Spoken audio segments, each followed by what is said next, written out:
এই নিযুক্তি পত্ৰ লাভ কৰাৰ ফলত আমি কি ধৰণে উপকৃত হ'ম এই বিষয়ে বিভিন্ন চিন্তা চৰ্চা চলিছে আৰু মই কেইটামান কথা আপোনালোকক ক'ব খুজিছোঁ। প্ৰথম কথা, ঠিকা ভিত্তিত শিক্ষক। কৰবাত নহয় কৰবাত নামটো নিজৰে ভাল নালাগে। আজিৰ পৰা আপোনালোকৰ নামৰ সন্মুখত থকা ঠিকা ভিত্তিক শব্দটো উঠি যাব। আজিৰ পৰা আপোনালোক অকল শিক্ষক হ'ব। সেইটো এটা আমাৰ জীৱনৰ এটা ডাঙৰ প্ৰাপ্তি।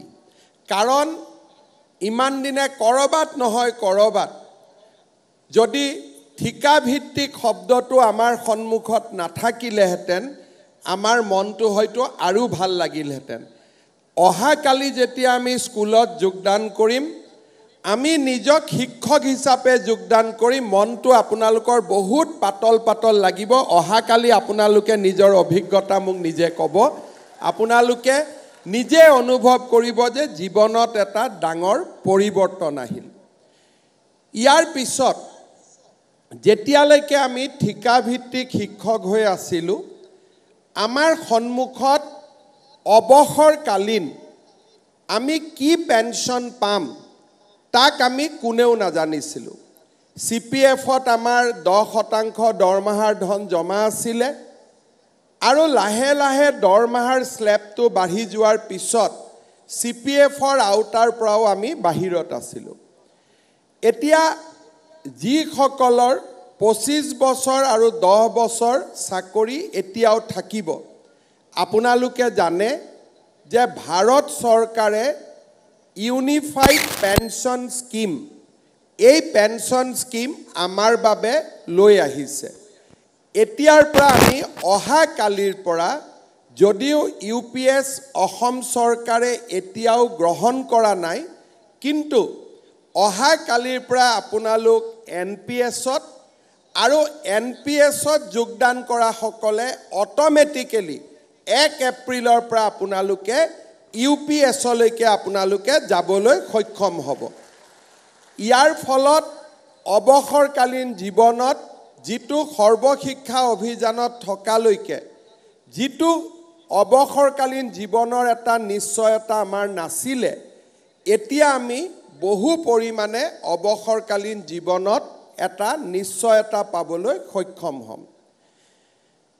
আমাৰ চৰকাৰৰ ষ্টেট বেংক অফ ইণ্ডিয়াৰ লগত এটা আমাৰ বিশেষ যোজনা আমি চলাই ৰাখিছোঁ, সি হৈছে আপোন ঘৰ। যেতিয়ালৈকে আমি সৰ্বশিক্ষা অভিযানত আছিলোঁ, কোনোবা বেংকে আমাক আপোন ঘৰ যোজনা দিছিলে বা কোনোবাই আমাক দিয়া নাছিলে। এতিয়াৰ পৰা আপোনালোকে আপোন ঘৰ যোজনাৰ অধীনত আপোনালোকে ঘৰ বনাবৰ বাবে ষ্টেট বেংক অফ ইণ্ডিয়াৰ পৰা বিনা মৰ্টগেজত আপোনালোকে লোন ল'বলৈ সক্ষম হ'ব। মই ষ্টেট বেংক অফ ইণ্ডিয়াকো কৈ দিম যে সৰ্বশিক্ষা অভিযানৰ পৰা নতুনকৈ নিয়মীয়া হোৱা শিক্ষক শিক্ষয়িত্ৰীসকলক যাতে আপোন ঘৰ যোজনাত আমি যিকোনো ধৰণৰ সুবিধা আমি প্ৰথমে দিওঁ, অগ্ৰাধিকাৰ ভিত্তিত দিওঁ, তাৰ বাবেও মই ষ্টেট বেংক অফ ইণ্ডিয়াক নিজে অনুৰোধ কৰিম। ইয়াৰ পিছত অসম চৰকাৰৰ এটা ডাঙৰ যোজনা যে কিবা কাৰণত আজি যদি চাকৰি কালত আমাৰ মৃত্যু ঘটে, আমি কোনেও আশা নকৰোঁ আমাৰ পৰলোক প্ৰাপ্তি হওক, কিন্তু যোৱা কেইদিনমান আগতে সৰ্বশিক্ষা অভিযানত কাম কৰা ৰণুজ দা কিমান টিচাৰক আমি 5 লাখ টকাকৈ দিছিলোঁ? 55। 55 গৰাকী শিক্ষকক আমি শংকৰদেৱ কলাক্ষেত্ৰত মাতি আনি 5 লাখ টকাকৈ চাকৰি কালত তেওঁলোকৰ মৃত্যু হোৱা বাবে তেওঁলোকক আমি 5 লাখ টকাকৈ আৰ্থিক সাহায্য আগবঢ়াইছিলোঁ। এতিয়া আপোনালোকে চিন্তা কৰক, এই 55 জন শিক্ষকক যদি আমি নিয়মীয়াকৰণ আগতে কৰিলোহেঁতেন, এই 55 জন শিক্ষকৰ পৰিয়ালে সম্পূৰ্ণকৈ নিয়মীয়া শিক্ষকৰ যেনে স্বামী জীয়াই আছে তেনেকৈ আমি 100% আমি দৰমহা পাই থাকিলোহেঁতেন। কিন্তু আজি তেওঁলোকক আমি মাত্ৰ 5 লাখ টকা আমি আগবঢ়াবলৈ সক্ষম হৈছিলোঁ। অহা 4 তাৰিখে আমাৰ লখিমপুৰত কেবিনেট আছে। সেই কেবিনেটৰ দিনা চৰকাৰী শিক্ষকসকল বা চৰকাৰী কৰ্মচাৰীসকলৰ এই ধৰণৰ দুৰ্ঘটনাত মৃত্যু হ'লে, স্বাভাৱিক মৃত্যু হ'লে আৰু কেইটামান নতুন স্কিম আমি অহা 4 তাৰিখে লখিমপুৰ কেবিনেটত আমি অনুমোদন কৰিম। ইয়াৰো সমান অংশীদাৰ আজি নিয়মীয়া হোৱা শিক্ষকসকলেও লাভ কৰিব পাৰিব। 3% ইনক্ৰিমেণ্টৰ কাৰণে এতিয়াৰ পৰা আপোনালোকে শিক্ষামন্ত্ৰীক মেছেজ দিব নালাগে, মোকো মেছেজ দিব নালাগে।